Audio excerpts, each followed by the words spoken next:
आदाब, आपका मेज़बान सैयद अली शाह। आज गवादर में हक दो तहरीक के बानी और सरबराह मौलाना हिदायतुर्रहमान एक मकामी अदालत में गए।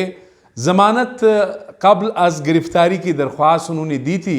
वहाँ पर जो ही गए तो वहाँ पर पुलिस की बाहरी नफरी पहले से ही उनकी मुंतज़िर थी। सीनियर पुलिस अफसरान उनके सामने आए। हमने वीडियोज़ या इमेजेस जो देखे, 2 सीनियर पुलिस अफसरान मौलाना के सामने आए और मौलाना से कहा कि जी आपने गिरफ़्तारी देनी है। पहले ही FIR जो है वो चौक की जा चुकी है आपके ख़िलाफ़, और साबिक जो कैटेकर सूबाई वज़ीर है मीर नवीद कलमती, आप मतलूब है पुलिस को, लिहाजा आप गिरफ़्तारी दे। खैर मौलाना ने हस्ब साबिक वहाँ पे तनकीद की इंतज़ामिया पर, सूबाई हुकूमत पर, ठीक ठाक उन्होंने वहाँ पे बातचीत की। उनके सपोर्टर्स भी वहाँ पर मौजूद थे। उसके बाद पुलिस ने रस्मन हक दो तहरीक के सरबराह मौलाना हिदायतुर्रहमान को गिरफ़्तार किया। अब माजी में बहुत दूर नहीं जा रहा, लेकिन जब से गवादर राइट्स मूवमेंट या गवादर हक दो की जो तहरीक है, ये पहली मरतबा हुआ है कि मौलाना को गिरफ़्तार किया गया है। गुज़श्ता साल आपने देखा मौलाना ने धरना दिया, कोई 4-5 हज़ार ख़वातीन गवादर की तारीख़ में, बल्कि बलूचिस्तान की तारीख़ में शायद पहली मरतबा हुआ कि इतनी बड़ी तादाद में ख़वातीन निकली मुंशियात के अड्डों के ख़िलाफ़। जो गैर कानूनी ट्रॉलिंग है, मछलियाँ जो पकड़ते हैं, सिंध से कुछ माफियाज़ के लोग हैं वो आते हैं गवादर में, वहाँ पे जो गरीब मछेरे हैं उनसे एक वक्त की रोटी छीन लेते हैं, एक जाल बिछा के सब कुछ जो है एक ही उसमें ले जाते हैं। हज़ारों जो मछेरे हैं वो उससे महरूम रह जाते हैं। तो इस चीज़ के ख़िलाफ़ एहतजाज था। उस वक्त हुकूमत ने गिरफ़्तार नहीं किया, बल्कि वज़ीर आला बलूचिस्तान मीर कुद्दूस बिज़नजो और सूबाई वज़रा की एक टीम गई, उनसे मुज़ाकरात किए। लेकिन इस मरतबा ज़ाहिर है आप ये सुनना चाहेंगे। पहली बात तो ये है कि आज मौलाना को रस्मन गिरफ़्तार किया गया है। अब ये इल्म नहीं है, हमने काफ़ी कोशिश की है कि मौलाना साहब को गवादर में रखा है या मौलाना साहब को गवादर से क्वेटा मुंतकिल किया जाएगा।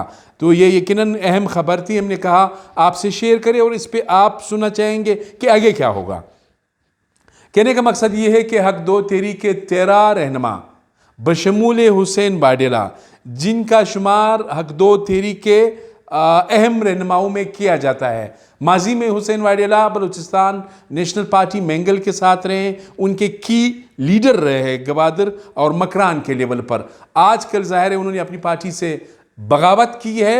ज़ाहिर है मौलाना की जो तहरीक है, सबसे जो बड़ा ख़तरा है वो बलोच कौम परस्तून के लिए बिलअमूम और बलूचिस्तान नेशनल पार्टी मैंगल के लिए बिलखसूस ख़तरे की एक घंटी है। तो हुसैन वाडेला साहब अगर गए तो इसका मतलब ये है कि उन्होंने अमलन फिर BNP छोड़ दी है। हुसैन वाडेला और दीगर जो 13 BNP जो हक दो तहरीक के रहनुमा हैं वो इस वक्त क्राइम्स ब्रांच क्वेटा की तहवील में है। 3 दिन के लिए अदालत ने उनको रिमांड पर क्राइम्स ब्रांच के हवाले किया था। जज साहब ने कहा था, मैं पहले वीडियो में बता चुका हूँ कि जी इनका ख्याल रखें, ये मेहमान है। लेकिन आज जब राहिब बुलेदी हक दो तहरीक के अक्सर केसेस में वो उनके वकील होते हैं मौलाना साहब के, हुसैन वाडेला के, तो उन्होंने कहा कि 10 दिन के लिए मज़ीद जो है हुसैन वाडेला और दीगर जो हक दो के रहनुमा हैं उनको क्राइम्स ब्रांच पुलिस के हवाले कर दिया गया है और वो इस वक्त क्वेटा में है। तो मौलाना को गिरफ़्तार किया गया है, लेकिन जो ऑफेंस है, जो जुर्म है, जिस चीज़ का उन पर इल्ज़ाम है वो बेलेबल है, यानी काबिल ज़मानत है। मौलाना रिहा हो सकते हैं। ज़ाहिर है पॉलिटिकल मोमेंट्स में ये चीज़ें आती रहती है, लेकिन एक नया रुख जो है गवादर में मकरान में सियासत ने इख्तियार किया है। कहने का मकसद ये है गवादर से अगर हम माजी में भी देखते या मकरान से, तो हमें ज़ाहिर है जो बलोच नेशनलिस्ट पॉलिटिकल पार्टीज़ है वो आप देखते थे, लेकिन गुज़श्ता 1.5 साल से ये हम देखते चले आ रहे हैं कि गवादर हक दो की शक्ल में एक मोमेंट मौजूद है। मौलाना के बारे में पहले मैं बात कर चुका हूँ कि ताल्लुक़ जमात इस्लामी से रहा है और अभी भी जनरल सेक्रेटरी है जमात इस्लामी बलूचिस्तान के। तो जमात इस्लामी ने भी उनकी गिरफ़्तारी की मज़म्मत की है। ये यकीनन मौलाना के जो इस वक्त ہٹ لسٹ تو خیر نہیں، جو تنقید کرتے ہیں مولانا، وہ وزیر اعلیٰ بلوچستان میر قدوس بزنجو پر تنقید کرتے رہتے ہیں، حمل کلمتی پر کرتے ہیں، ساتھ ہی بلوچستان نیشنل پارٹی مینگل پر کرتے ہیں۔ یہاں پر آپ یہ دیکھ سکتے ہیں کہ تقریباً جام کمال خان سابق وزیر اعلیٰ بلوچستان اور مولانا جو ہے وہ ایک پیج پہ ہے when it comes to BNP Mengal and Mir Quddus Bizenjo. ظاہر ہے حمل کلمتی جو ہے وہ بہت قریبی ساتھی سمجھے جاتے ہیں، ہے تو BNP مینگل میں لیکن بہت قریب ہے میر قدوس بزنجو کے۔ پہلے ظاہر نوید کلمتی جو کیئرٹیکر منسٹر تھے حمل کلمتی کے کزن ہے، قریبی عزیز ہے۔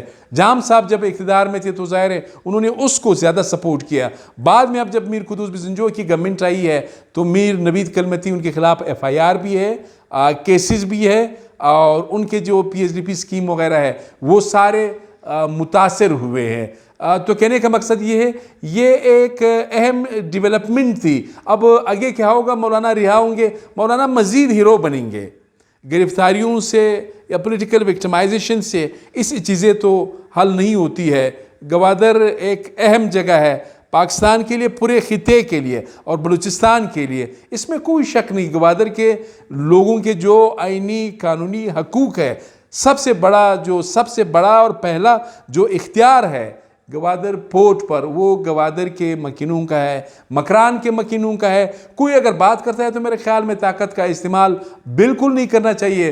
گزشتہ روز کمانڈر صدرن کمانڈ جو کور کمانڈر بلوچستان ہے لیفٹیننٹ جنرل آصف غفور صاحب کے حوالے سے بھی اس طرح کی خبر آئی کہ انہوں نے بھی گوادر کا دورہ کیا، اور آج مقامی جو اخبارات ہیں اس میں یہ بھی خبر چھپی ہے کہ وہاں پہ شاید لیویز اور پولیس کو گوادر کا اکثر جو انتظامی کنٹرول ہے وہ سونپ دیا گیا ہے، چیک پوسٹوں پر وہ کھڑے ہوں گے۔ اب ظاہر وقت ہی بتایا گیا کہ وہ کھڑے ہوں گے یا پھر جو ہے ظاہر گوادر کے لوگوں کا یہ بھی بڑا کنسرن رہا ہے کہ وہاں پر غیر ضروری چیک پوسٹیں ہوتی ہے، لوگوں کو بہت تنگ کیا جاتا ہے۔ انلیگل فشنگ، غیر قانونی جو فشنگ ہے یا ٹرولنگ ہے، اس کے بعد گوادر کے لوگوں کا دوسرا جو بڑا اور اہم مطالبہ ہے وہ غیر ضروری چیک پوسٹ ہے۔ تو گوادر کے لوگوں کو میرے خیال میں جو بھی ایشو ہو ان کو آن بورڈ لینا چاہیے۔ مولانا رہا ہو جائیں گے لیکن میرے خیال میں پولیٹیکل وکٹمائزیشن ٹھیک نہیں ہے۔ 2 ماہ تک وہ گوادر میں پڑے رہے، احتجاج کرتے رہے، کسی نے ان کی کوئی بات نہیں سنی۔ اب جا کے ان کو باقاعدہ گرفتار کیا گیا ہے، تو میرے خیال میں اس سے چیزیں مزید فلیئر اپ ہوں گی، اس سے چیزیں بہتر نہیں ہوں گی۔ یہ بالکل ایک حقیقت ہے کہ بلوچستان میں طاقت کے استعمال نے امن نہیں لایا ہے۔ بندوق کی نوک پر گرفتاریوں سے، ٹارچر سے، پولیٹیکل وکٹمائزیشن سے بلوچستان میں امن نہیں آ سکا ہے۔ آپ سیاسی راستہ اختیار کریں گے، آپ بات چیت کا راستہ اختیار کریں گے، آپ آئین کا راستہ، قانون کا راستہ یہ اختیار کریں گے تو میرے خیال میں بلوچستان میں چیزیں بہتر ہو سکتی ہے، خاص کر گوادر میں سیاسی استحکام کی جتنی ضرورت ہے وہ شاید پاکستان میں کسی علاقے میں سیاسی استحکام کی اتنی ضرورت نہیں ہے جتنی گوادر میں ہے۔ اس کی بڑی وجہ یہ ہے کہ وہاں پر بلینز آف ڈالرز جو ہے وہ چائنا کی جانب سے خرچ کیے جا رہے ہیں۔ گوادر کی ترقی پورے خطے پاکستان اور پورے ریجن کی ترقی ہے۔ یہ آپ کو بتانا تھا۔ مزید بھی حق دو تیری گوادر یا اس حوالے سے کوئی بھی ڈیولپمنٹ ہوں گے تو انشاءاللہ ہم آپ کو آگاہ کرتے رہیں گے، لیکن ایک مہربانی کوشش کریں یہ بٹن دبائیں، کوئٹہ وائس یوٹیوب چینل ضرور آپ سبسکرائب کریں۔ ہم کوشش کریں گے آپ کو اچھی کوالٹی کے غیر جانبدارانہ اور بیلنسڈ اوپینین کے ساتھ آپ کو ہم وقتاً فوقتاً آپ کو آگاہ کرتے رہیں گے۔ اپنے میزبان سید علی شاہ کو اجازت دیجیے۔ اللہ حافظ۔